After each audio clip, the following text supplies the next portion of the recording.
Seguimos con Batalla Cultural y vamos a tener ahora una conversación que hace rato teníamos ganas de tener. La primera vez que viene a Batalla Cultural, ¿no? Efectivamente. Está con nosotros Julia Mengolini, fundadora de Futurock, referente del feminismo en la Argentina.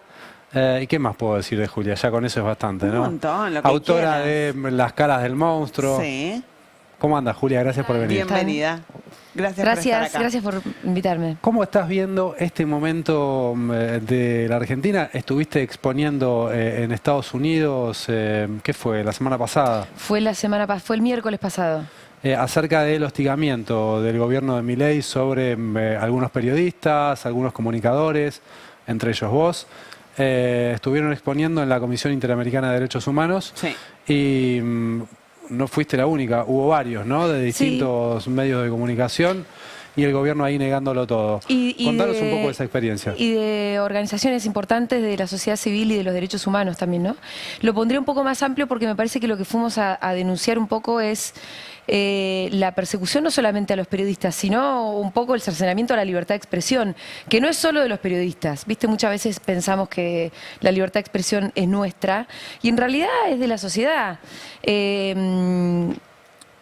No solamente a través del derecho a informarse que tiene una sociedad, donde si hay periodistas que no tienen del todo garantizado su libertad de expresión, hay una sociedad y una democracia que termina como viéndose afectada por eso, sino también hablamos mucho del derecho de protesta, que también es una forma de la libertad de expresión, ¿no?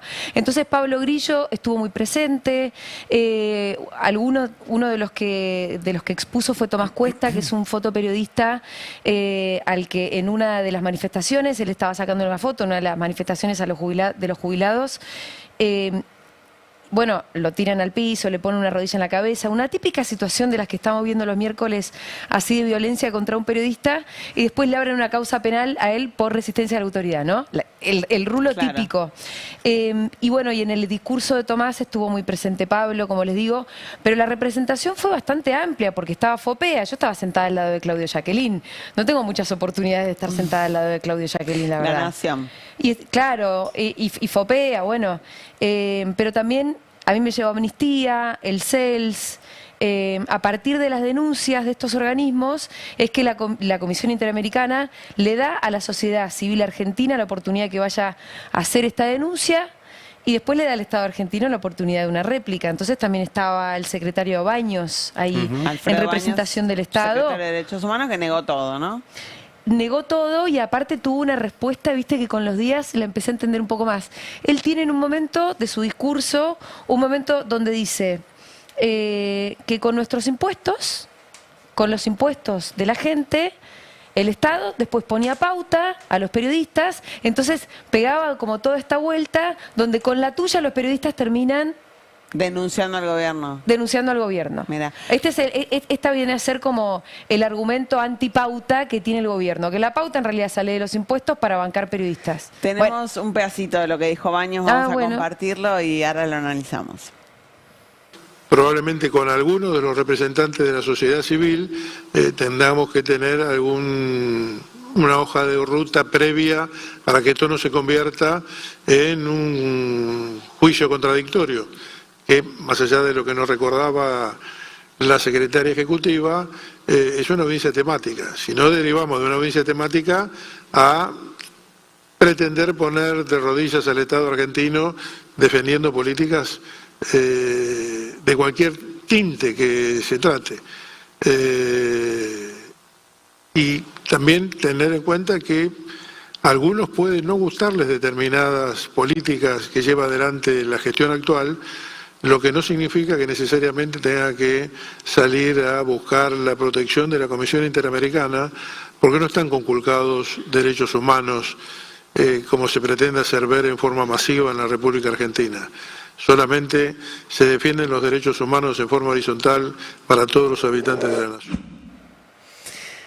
Bueno, ahí estaba. Me gusta que arranca diciendo, bueno, tal vez con algunos, porque él claramente además ahí, entre quienes estábamos, bueno, se ve que con algunos quiere llevarse bien. Podemos llegar a conversar y trazar una, no sé, como había dicho ahí, una hoja de ruta, con otros no, ni siquiera, ¿no?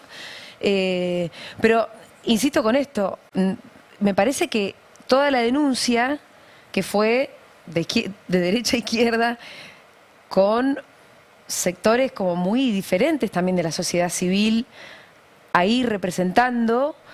Estábamos un poco de acuerdo en lo mismo. Mostrábamos que había un cercenamiento y una lesión a la libertad de expresión de distintas maneras. Por ejemplo, también habló Hugo Alconadamón, ¿no? Donde él contó cómo a él también lo perseguían. Él contó este sistema más de inteligencia con el que él vio vulnerado su propio WhatsApp y el mail y toda esa historia que ya conocemos.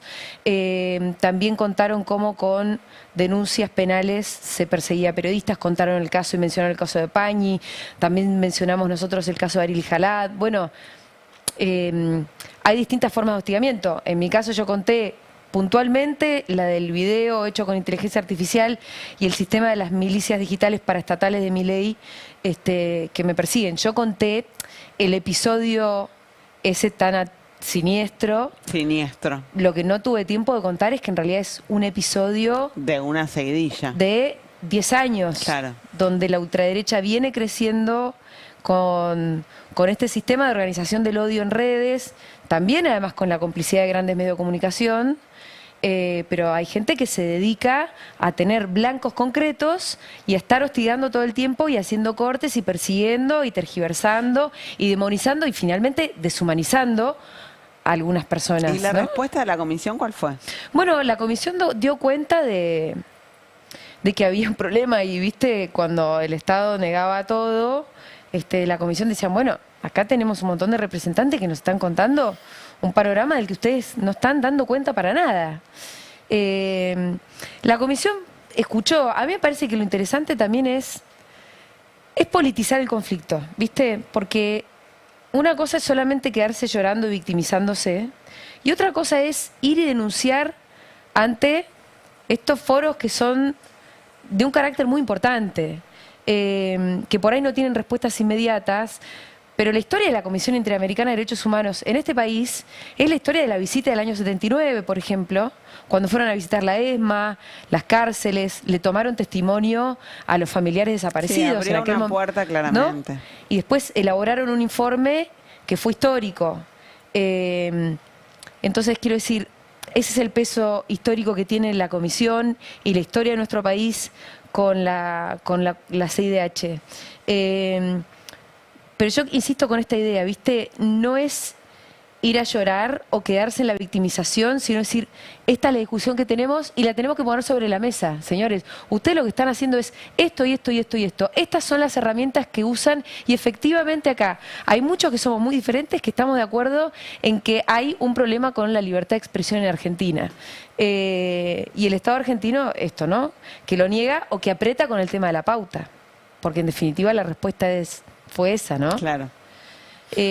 Ahora, el resultado del 26 de octubre, sí, de alguna manera convalidó en la mirada del gobierno todas estas cosas, le dio carta blanca a Milei para pisar el acelerador también en estas cuestiones. ¿Cómo lo ves? Mira, yo no lo vería así.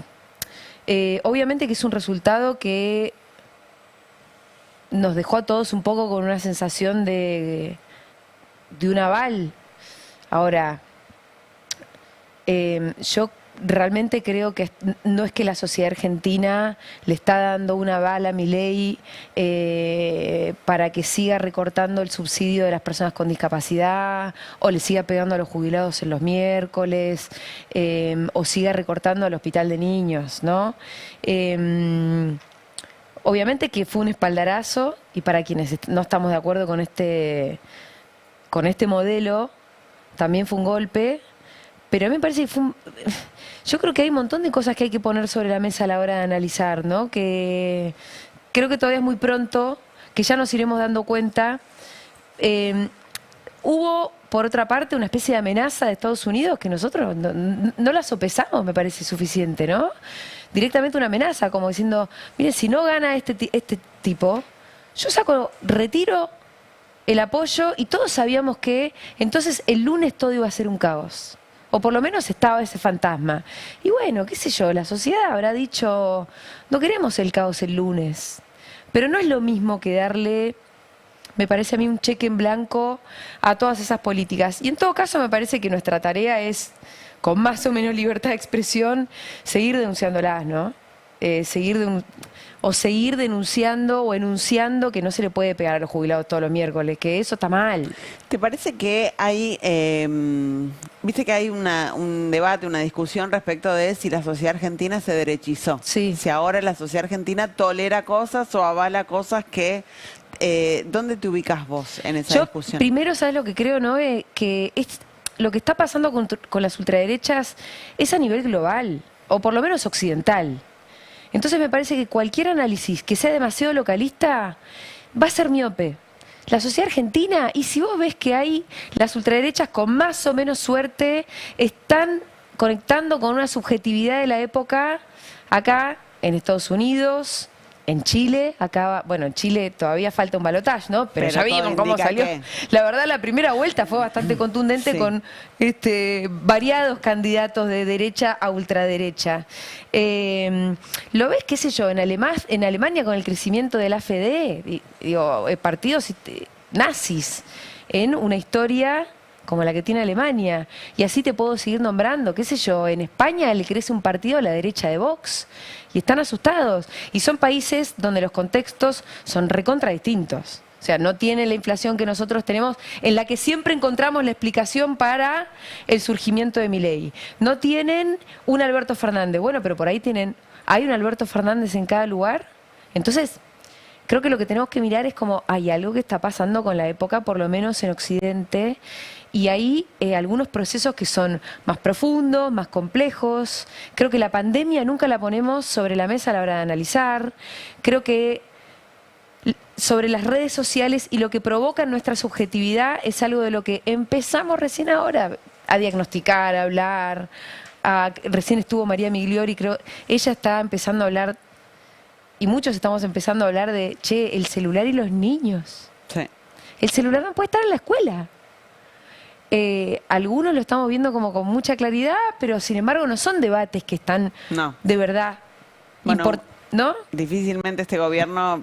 No, este gobierno no, pero de este lado también seguimos chapuceando con herramientas, ¿no? Como seguimos, el otro día escuchaba a Leandro en Cómo la ves, ¿no? A Renú.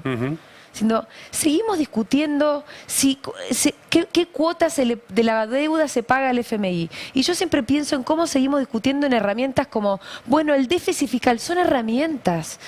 La verdad que la gente no tiene por qué enroscarse con cuestiones que son más propias o de la dirigencia o más bien de los técnicos. La gente necesita saber si va a llegar a fin de mes o no. O si le parece que tiene que haber un hospital de niños del tamaño que tiene el Garrahan y si tiene que seguir existiendo con los profesionales tal y como existe hasta ahora.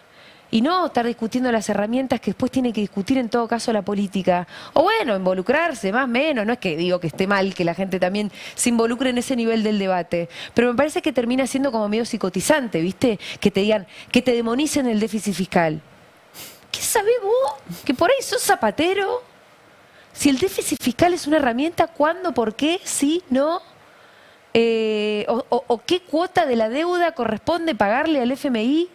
Vos tenés que saber si vas a llegar a fin de mes o no. Y Mandami, que por algo nos excitó tanto que un alcalde de Nueva York ganara, bueno, el tipo ganó con promesas que tienen que ver directamente con la vida de la gente. Muy concretas. Va a haber guarderías gratis para todos los niños neoyorquinos. El transporte público va a ser más barato, va a ser gratis, concreto y así, y tiene que ver con la vida cotidiana y no con las herramientas. Y esto que vos decís surge de una reflexión forzosa que está teniendo que hacer el progresismo acerca de cómo volver a conectar con la sociedad. Y sí, forzosa cuando vos ves que las ultraderechas están arrasando y además están arrasando desde la emocionalidad. ¿Viste? Están arrasando con una propuesta de identidad, además, ¿no? De falsas promesas, porque la verdad ustedes arrancaban el programa hablando de un modelo que es para pocos, que te lo venden de una manera y después en el resultado termina siendo muy doloroso para la mayoría de la sociedad, pero sí conecta desde un lugar emocional. Y a mí me parece que en eso yo creo que es equivocado pensarse en espejo con las ultraderechas, pero sí me parece que evidentemente hay que volver a conectar con el sentir popular pero no desde el lugar de la crueldad, sino todo lo contrario, ¿no? Como volver a reconstruir lazos sociales, una sensibilidad, una solidaridad, que yo estoy segura que todavía está en el corazón de los argentinos, como me preguntabas, Sí. ¿no? Porque después cuando, viste que esas encuestas más cualitativas, donde le preguntan a la misma gente que votó a Milei, le preguntan, bueno, ¿usted le parece que tiene que haber un hospital de niños? Perdón que siga con el... Sí, pero sí, me parece es un que buen ejemplo. es un buen ejemplo. Sí, lo tiene que haber. Bueno, entonces hay una sensibilidad que todavía no se rompió. Me parece que es con esa sensibilidad con la que hay que conectar. Es esa mentira la que hay que desmontar. Pero por la positiva, decís vos, porque también el planteo puede ser lo que verdaderamente conecta con la emocionalidad de la gente es el enojo, es la rabia. Y lo que pasa es que... ¿Rabia contra qué? Podría ser la pregunta, para saber elegir contra qué dirigir ese enojo, ¿no? Yo creo que la emocionalidad no es únicamente el enojo. Igual creo que el enojo es válido, ¿eh?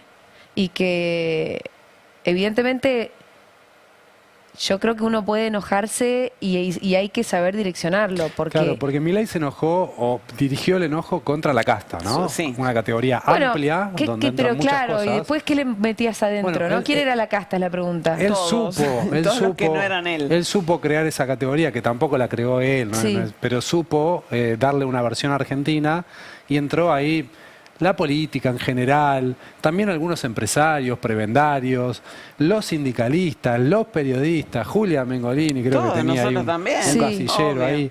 Bueno, ¿a quién hay que tenerle bronca para canalizar ese enojo de la gente? ¿Hacia quién hay que dirigirlo? Mira, el neoliberalismo, desde que se inventó, que plantea una especie de guerra civil emocional entre la gente, ¿viste? Siempre la estrategia es que las sociedades las personas estén recelosas de un otro que nunca es para arriba, sino que es alguien que está al costado, que es el que te está supuestamente robando algo que es tuyo, ¿no? En Europa es el inmigrante, acá es el planero, pues siempre en realidad es un semejante, posiblemente un chabón que comparte tu edificio o que comparte el mismo restaurante.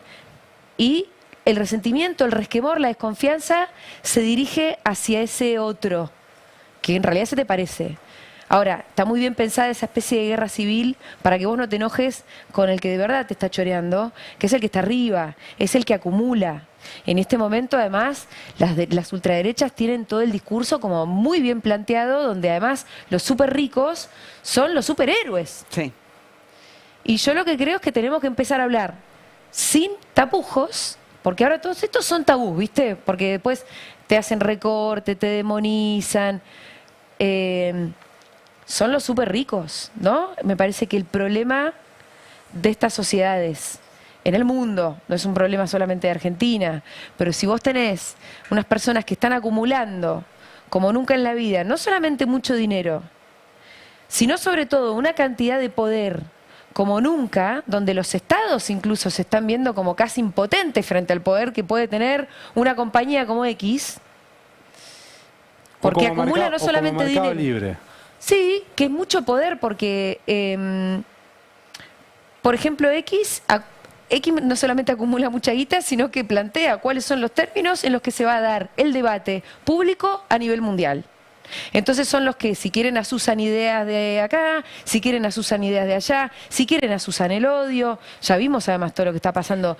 Twitter cambió mucho. No te muestran esto, ¿no? Sí, Twitter y las redes sociales eran una cosa y en el transcurso de la compra por parte de los grandes poderes económicos fue transformándose en otra.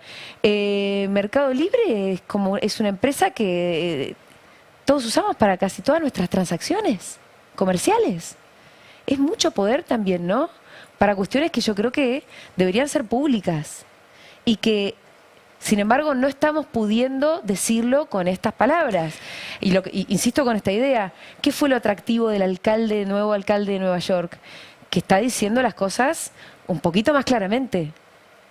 El otro día analizando qué pasa con los jóvenes y Milei y a dónde van esos respaldos, esos votos jóvenes, alguien decía, bueno, lo que pasa es que los pibes que hoy tienen 20, 25, 30 años, agarraron el final del segundo gobierno de Cristina, el fracaso de Macri, el fracaso de Alberto. Lo único que vieron hasta ahora que funciona, y lo pongo entre comillas, es Milei. Son jóvenes que se politizaron durante el gobierno o durante la campaña de Milei y que ahora ven que está funcionando.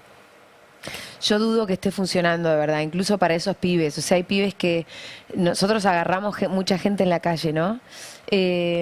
Para notas. Para notas y móviles, para ver qué piensa. Me gusta porque ahora los libertarios están viralizándonos un montón. Cada libertario que aparece en la calle, ellos lo viralizan. O viralizan un momento donde, qué sé yo el otro día corté una nota porque me había pasado de tiempo y se supone que soy antidemocrática. Espectacular. Espectacular, porque la decisión de poner un móvil en la calle es mía. Y los que salen al aire diciendo banco a Milei. Claro, están al aire y Claro. los ponemos para escucharlos también, para ver qué piensan. Hay un montón. El otro día, ¿cuál se había hecho? Se había hecho viral uno del Destape, de hecho. ¿Se lo acuerdan? Que decía, no llegó a fin de mes, Sí. tuve que vender el auto, me volví a vivir con mi mamá. O sea, toda una situación de tragedia. Catastrófica en En Constitución. Constitución, sí. En Constitución. ¿Y a quién votaste? Y lo voté a Milei. Y es gracioso porque el propio chabón, en el momento en el que le preguntan, ¿y a quién votaste? Él mismo dice, viste, como si él hubiese caído una ficha de... Todo esto es raro, ¿no? Claro. Y lo voté a Milei. Entonces, uno se pregunta qué tan racional o materialista es el voto. Yo creo que bien poco, por lo menos en este momento. Y vuelvo a la idea de que creo que el voto está muy emocional. Yo creo que no es verdad cuando la gente dice, no, se vota con el bolsillo. Es como fácil de decir. Yo creo que el voto es una cosa mucho más compleja todavía. Ojalá fuera muy racional. No, a mí me parece que a la hora de elegir a quién votás, hay tantos elementos que se juntan en la cabeza y en el corazón de alguien. Y muchos de esos elementos fueron comprados. Fueron previamente comprados por quienes tienen plata para comprar la influencia. Y volvemos al monstruo este de las redes sociales. ¿Dónde se compra la influencia? Y las redes sociales están vendiendo eso. Y ese modelo de negocios a mí me parece siniestro. Y ese modelo de negocios donde está la venta, la capacidad de influencia que tienen esas poquitas empresas, es algo que podría ser regulado. Sí. Y también es un tabú. Es algo que además hace no mucho tiempo tenía regulaciones. Y ahora parece ser que es un tabú. La propia empresa Twitter tenía sus propias regulaciones. Y ahora no hablas de eso y pareciera que, bueno, sos una loca, ¿viste? Y yo creo que... Sos comunista. O sos comunista, pero nunca nadie se podría haber imaginado el Ágora privatizada. Y ahora el Ágora es pertenencia de una persona. Que además, bueno, hay gente con ideas que también hay que ver, ¿no?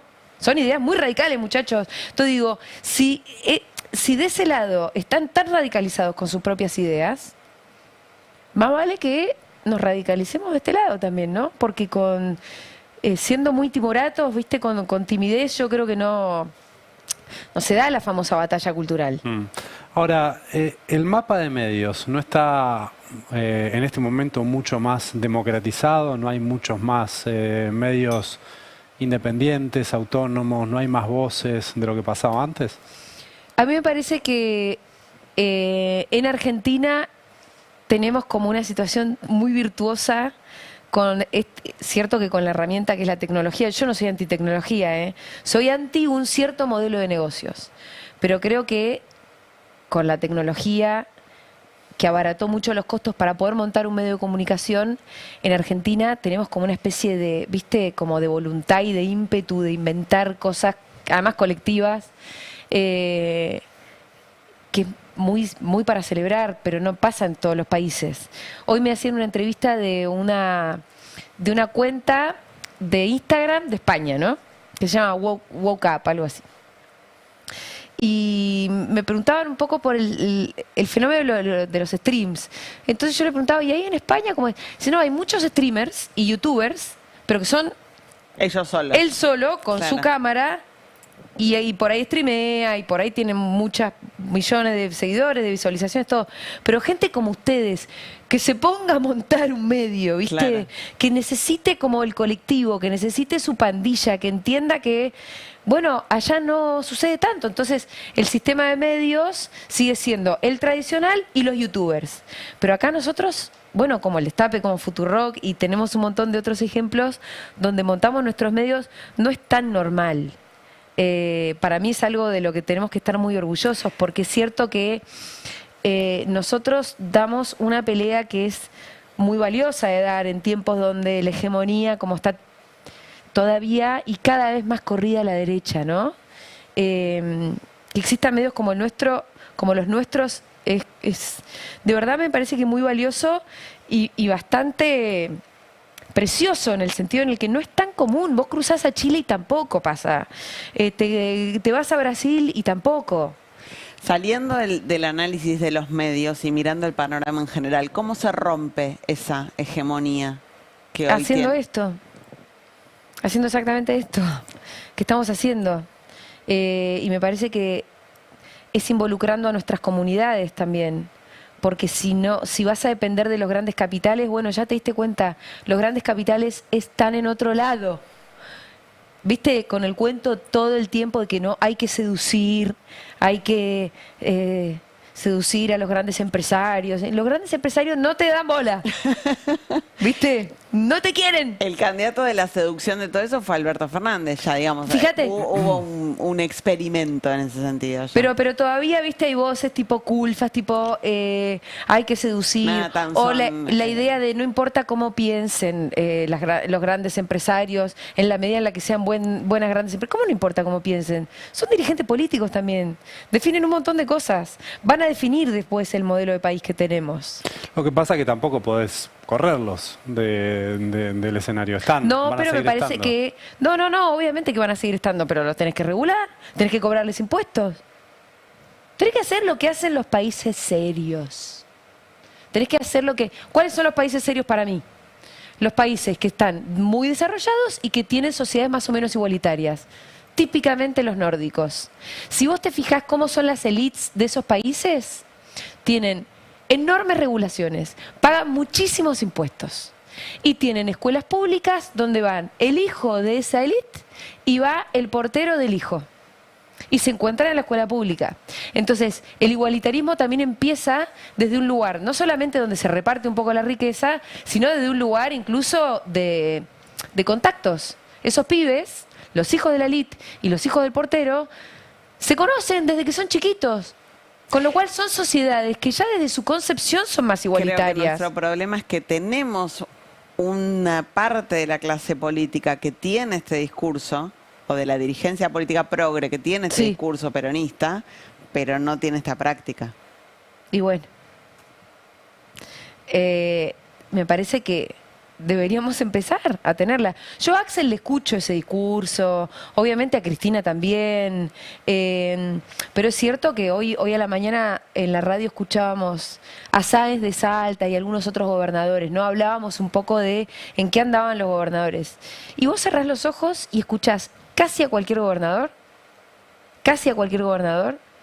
y no te das cuenta, Diferencias. no hay ninguna diferencia. Están todos...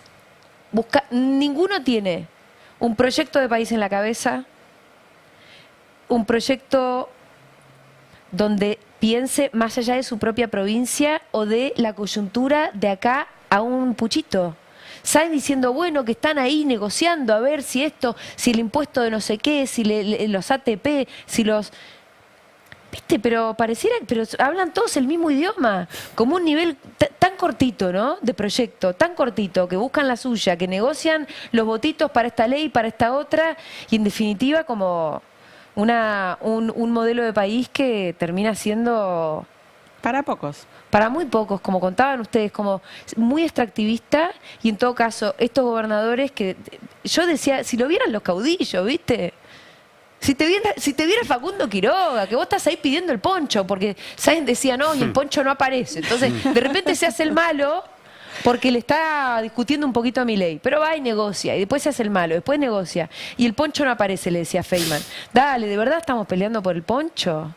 Bueno, yo creo que con estos gobernadores vamos a terminar de rodillas, por eso digo, si Facundo Quiroga los viera.